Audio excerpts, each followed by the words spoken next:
தமிழ் பற்றி கேட்டிங்கன்னா சொல்லுவேன். தமிழில் ஒரு சின்ன ஒரு கதை சொல்லிட்டேன். ஒருத்தர் தமிழ் கற்றுக்கணும்னு ஆசைப்பட்டாங்க. 2 லெட்டர்ஸ்லாம் கற்றுன்ட்டாங்க. 3 மாதம் போட்டி வச்சாங்க. யார் சீக்கிரம் கற்றுக்குறாங்க பார்க்கலான்னு.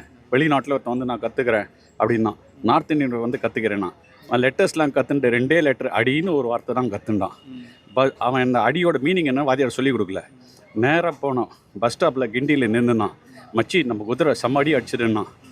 அடியா அப்படின்னா என்னன்னா உடனே லாபம்னு சொன்னான். உடனே பக்கத்தில் ஒரு ஆள் மச்சி பயங்கர அடி பாயினா.